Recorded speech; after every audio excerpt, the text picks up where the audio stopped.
أعوذ بالله من الشيطان الرجيم.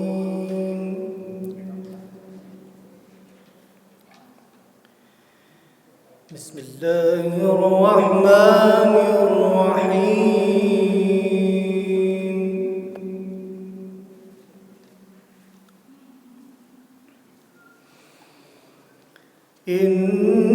إن للمتقين مفازا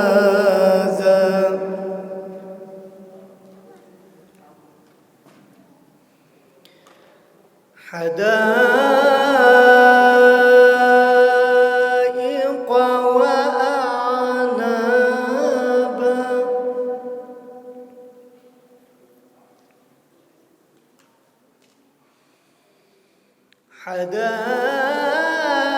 حدائق وأعنابا وكواعب أترابا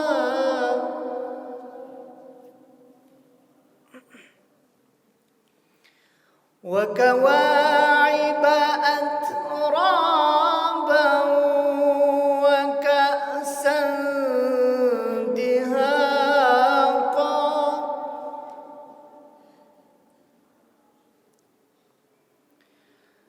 لا يسمعون فيها لغوا ولا كذابا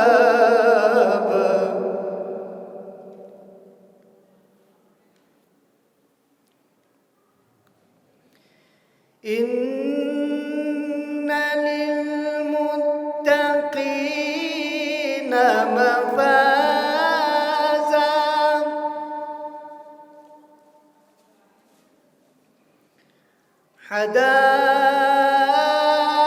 حدائق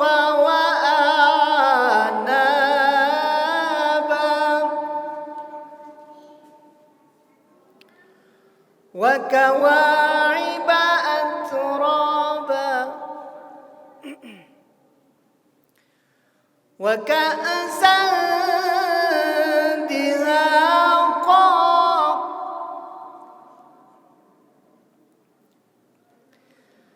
لا يسمعون فيها لغوا ولا كذابا جزاء من ربك عطاء حسابا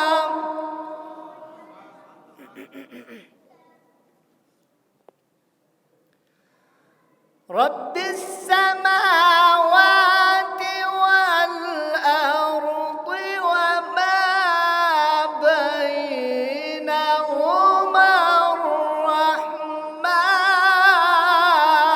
الرحمن لا يملكون منه خطابا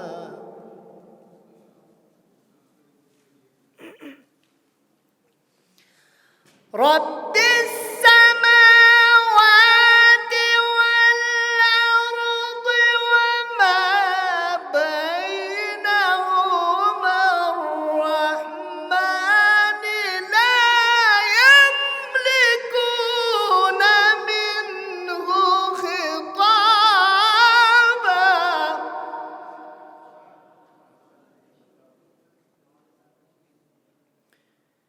يوم يقوم الروح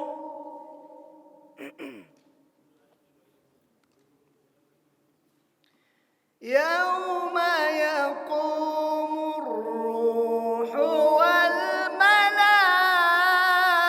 والملائكة صفا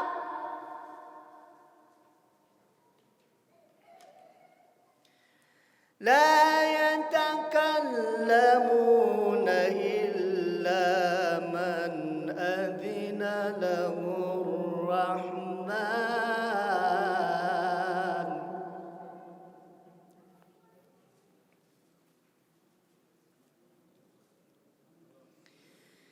يوم يقوم الروح والملائكة لا يتكلمون إلا من أذن له الرحمن وقال صوابا.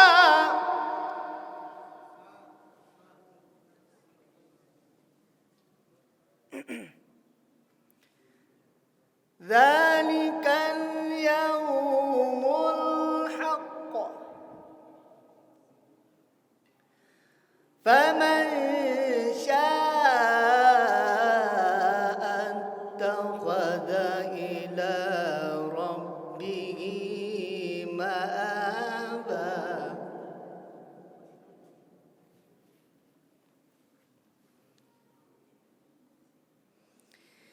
إنا أنذرناكم عذابا قريبا يوم ينظر المرء ما قدمت يداه.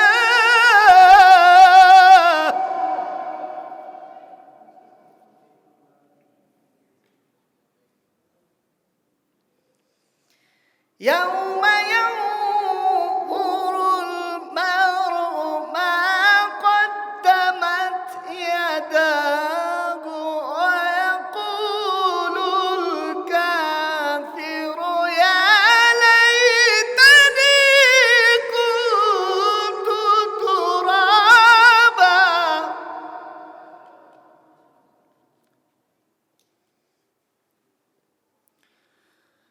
الله أكبر. بسم الله الرحمن الرحيم. إنا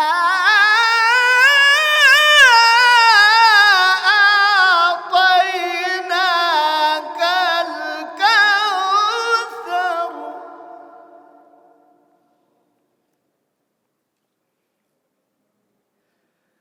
فصل لربك وانحر. إن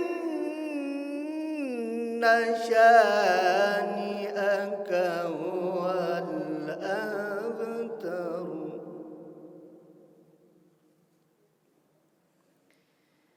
إنا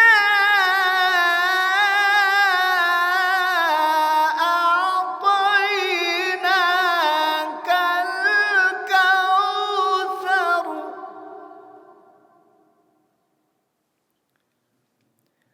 فصل لربك وانحر. إن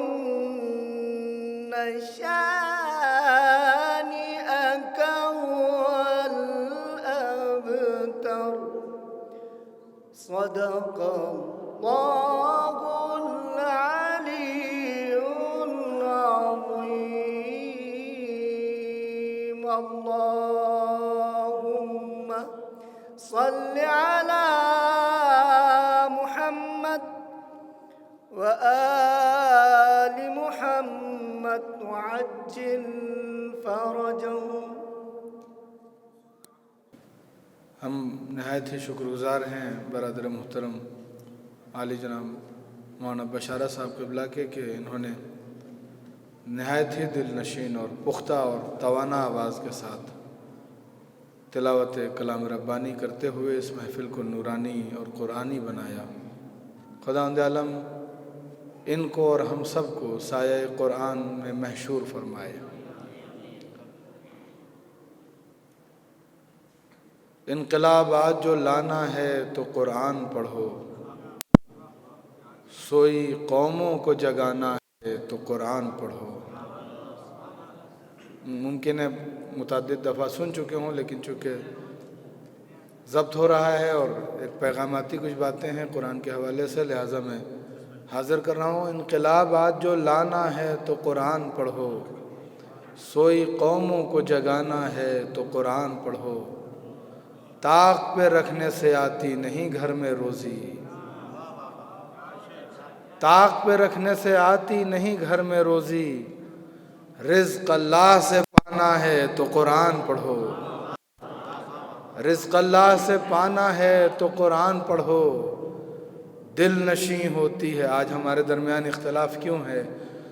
دل نشیں ہوتی ہے اسلام کی سچی تعلیم، دل نشیں ہوتی ہے اسلام کی سچی تعلیم، دوست دشمن کو بنانا ہے تو قرآن پڑھو، دوست دشمن کو بنانا ہے تو قرآن پڑھو، دوست دشمن کو بنانا عزت نفس ہوا کرتی ہے اس سے محفوظ، عزت نفس ہوا کرتی ہے اس سے محفوظ، اپنا معیار بڑھانا ہے تو قرآن پڑھو، اپنا معیار بڑھانا ہے تو قرآن پڑھو، صرف تقریروں سے وحدت نہیں ہوگی قائم، صرف تقریروں سے وحدت نہیں ہوگی قائم، حق کا پیغام سنانا ہے تو قرآن پڑھو، حق کا پیغام سنانا ہے تو قرآن پڑھو۔ سب سے اہم پیغام آپ کو ایک مستند پیغام جو آپ بہتر جانتے ہیں، ایک امام کی سیرت بیان کر رہا ہوں، آج کے اس دور میں سب سے زیادہ ضرورت ہے۔ ملاحظہ فرمائیں کہ حق کا پیغام سنانا ہے تو قرآن پڑھو،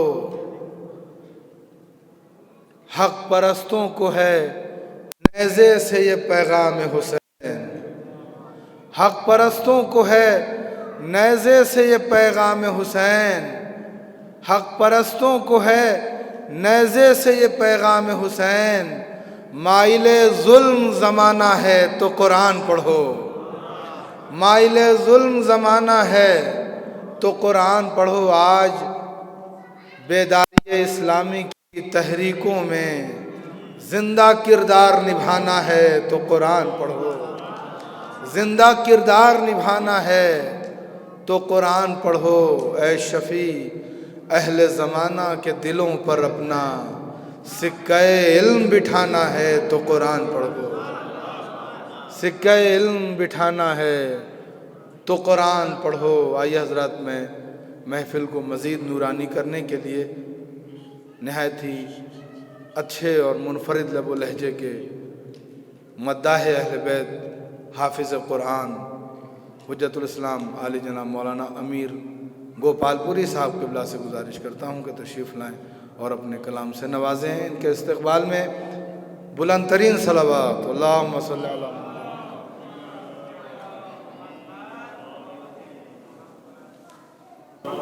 سب سے پہلے آپ حضرات کی خدمت میں ولادت بعد سعادت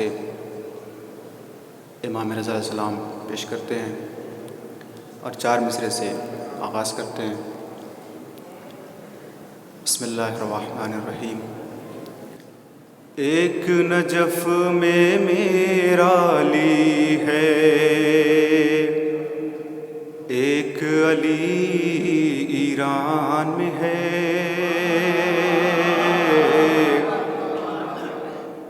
ایک نجف میں میرا علی ہے، ایک علی ایران میں ہے،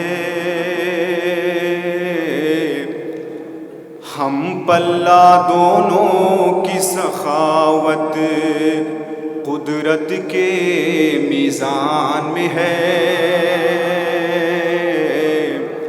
ہم پلہ دونوں کی سخاوت قدرت کے میزان میں ہے، تو مولا رضا اور مہدی دی میں فرق یہی معمولی ہی ہے، ایک قرآن کھلا رکھا ہے، ایک ابھی جزدان میں ہے، ایک قرآن کھلا رکھا ہے، ایک ابھی جزدان میں ہے، ایک نجف میں میرا علی ہے، ایک علی ایران میں ہے۔ بابا زبول النار صلوات۔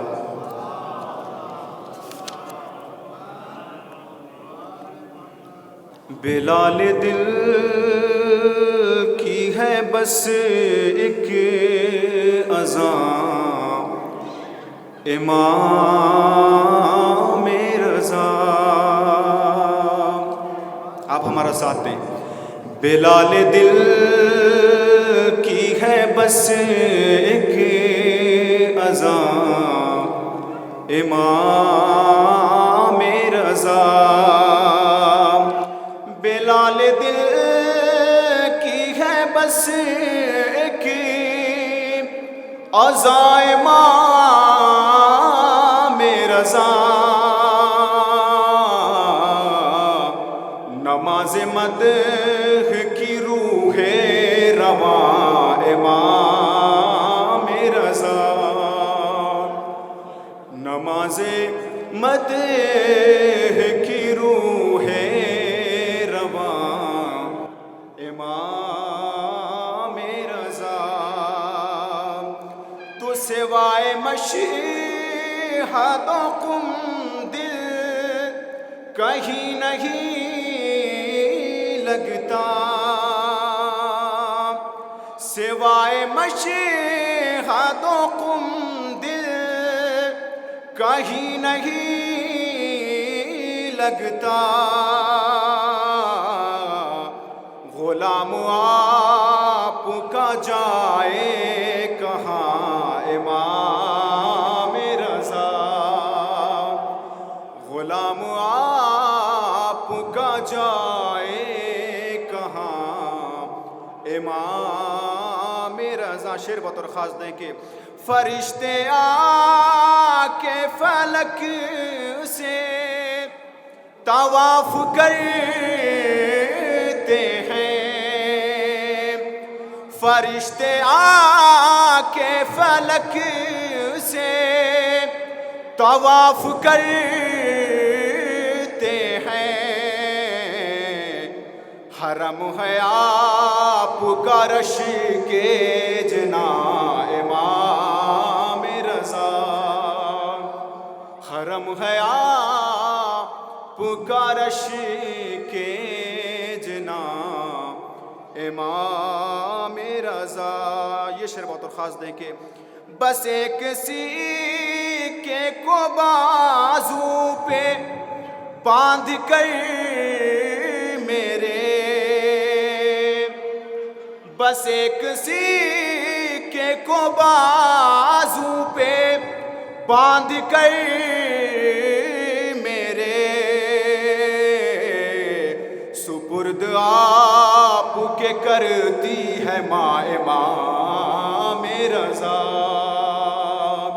سپرد آپ کے کرتی ہے ماں، امام رضا۔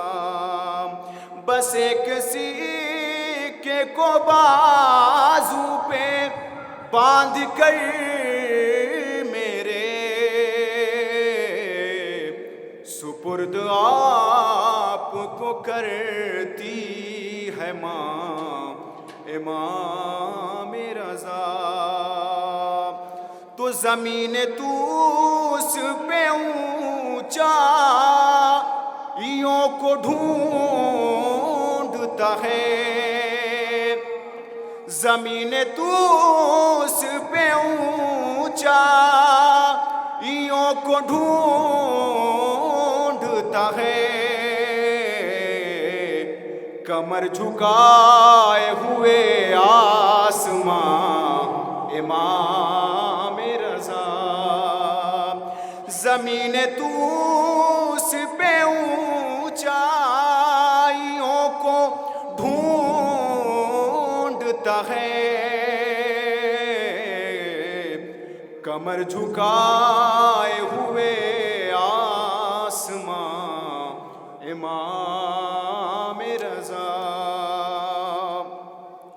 تو مریض ہم سا کہاں کوئی سارے